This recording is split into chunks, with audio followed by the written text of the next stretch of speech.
Okay, Asia session done. Took one trade on GJ. Yesterday, I took a trade on Nikkei. Didn't do my trade videos yesterday. It was a bit busy, so I'll recap my trade today. Real quick, what I saw, I was trading a monthly setup. We flipped the last monthly breakout level right here. We flip that breakout, flip below it. That becomes a false breakout, turning this into a peak formation. And last month closed as a bearish fake out month. We broke above the previous month high, broke above that breakout high, and then faked it out. And so, whenever you fake out a previous high underneath the breakout level, that's a fake out continuation. So, the monthly is in a fake out continuation cycle as long as we are below that fake out level. So, yesterday, coming into the session at 7 a.m. Tokyo Market Open, I saw price pump up, fake out that trigger that fake out level, and then the next M15 bar, the strong momentum bar, strongly rejected that level. It also took out the last. It was an inside day, and it faked out the outside range. This M15 bar also faked out the previous day high and the previous H8 high, right at the same level. And whenever it does that, that turns into a fake out setup. Faking out the previous H8 high and the previous day high at that breakout level is a fake out setup. So once I saw that, I wanted to enter, but all my entries require the M15 and the H1 traders on my side. And how I do that is by looking at the last bullish breakout level and getting a closure underneath it. So this momentum bar takes out the M15 breakout level, flipping the bias of the M15, as well as get below this H1 breakout level as well. So it's a daily fake out setup, taking it straight off the M15, and I was targeting the monthly levels. If I'm trading monthly setups, I'm looking for a monthly level, so I was targeting the low of the month. If price got to that previous day low and started to reverse, I would exit, but didn't even get close to having to think about that. I saw on the weekly, it was a bearish fake out week, broke out above previous week high and then closed below. Here's the fake out level. The weekly traders are bullish above this, bearish below. The monthly traders are bullish above, bearish below. And so there was a bit of mixed bias. So I have to be careful about how price reacts once it gets to that weekly fake out level. So in London, it came down, triggered that weekly fake out level, as well as bounced off the H8 breakout level. Once I saw that, I went break even, and then New York took me out. So this is weighted about 14 hours on this, 13, 14 hours.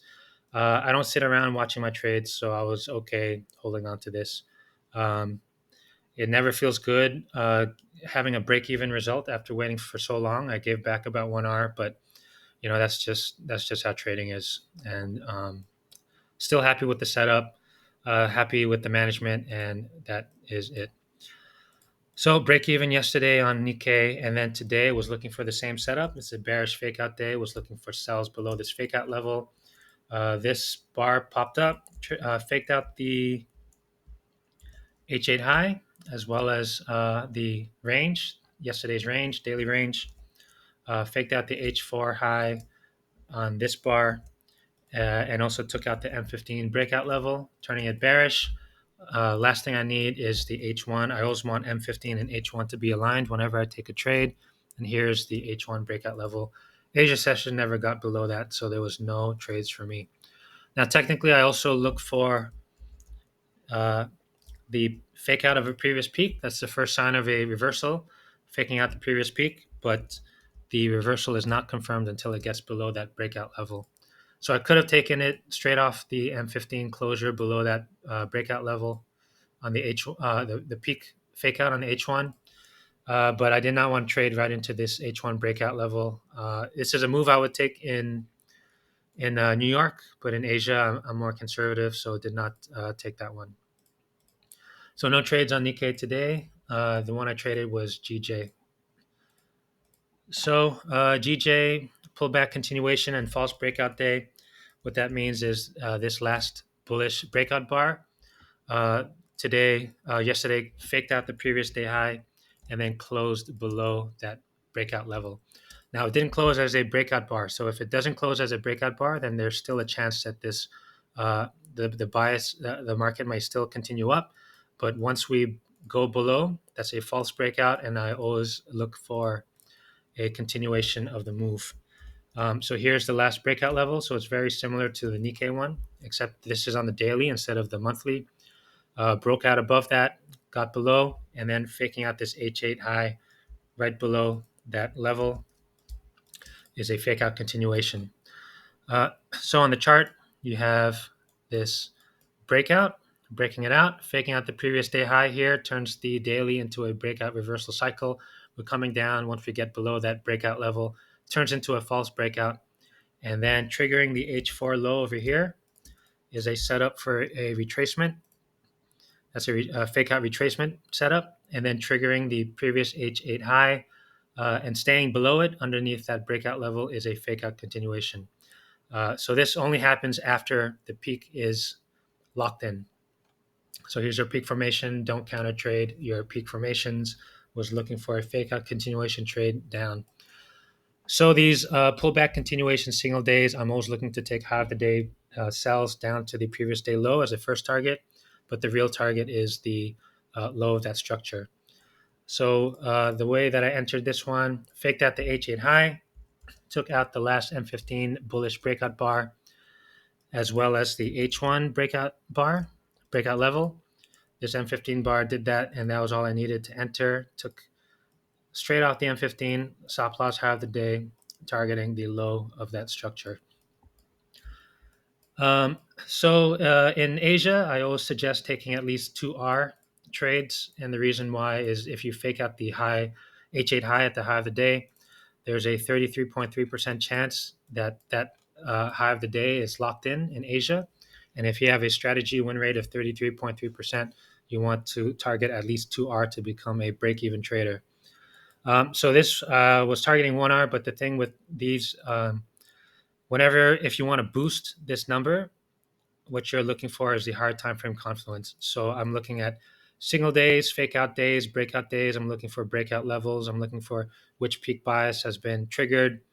I look at the price action and everything. And if you have more confluences, then this win rate becomes higher. So for me, I'm fine taking lesser R, but I always suggest at least 2R. I definitely don't take profit here, though. I'm always taking profit at least 2R, but in this case, I'm just going to hold it. So I have plenty of room to go break even before it gets to that level. So that's what I'm looking for in Asia. So one break even once price got here, and then that's it. Let's see if it wants to continue. This week has been pretty frustrating. Lots of my trades have been just break even. There's no continuation. I think it was one or two trades that went the full way. So lots of break evens for me. All the video trades, every trade that I take, I recap in a video, and so lots of them have been break evens. There's NFP news later today, and so usually NFP week is like this. So just got to make sure you don't overtrade, don't force things. Just take what the market gives you. So I'm still in this one. I'm at break even now, and let's see if it wants to continue down. So the reason why I picked GJ over the others is that GJ was the only one that triggered the previous H8 high. None of the other yen pairs triggered the previous H8 high. GJ was the only one. So I've said many times before that I only do analysis once the H8 high gets triggered, the momentum time frame. So when I'm trading daily setups, I'm looking for ideally the H8 to be triggered. And so once that gets triggered, I usually have about 15 minutes to 45 minutes until I get an entry. And there's plenty of time for me to flip through all the time frames and do all my analysis. So that's why I picked GJ. And that's it. Was also looking at GBPNZD. Well, it looks like I'm completely wrong in this one, but it's the same signal day, and I was looking for an H8 high fake out at the high of the day, which I got. Got an H4 high fake out here. Was looking to take this down. It's a fake out day, looking to take it down. Um, got the last M15 breakout bar taken out by the M15 momentum bar, and the last thing that I needed was closure below the H1 breakout level. So this candle technically closed below the H1 breakout level. So I was looking to take it down after this one. but there was no continuation. And so price just came back, and that was it. So it was nice to see when my rules saved me from taking a loss. So did not enter in this one, but this was the other one that I was looking at, and I think that was it. It was also Aussie, but Aussie, I was looking for it to come up, take it down, but it just ended up ranging all day. And I think that was it. Nothing else I was looking at. Gold, don't have any setups on gold. Bullish, I'm looking for low of the day buys, but it was already up high. And gonna do my analysis right after this, see what everything is doing, and put my pairs on watch lists.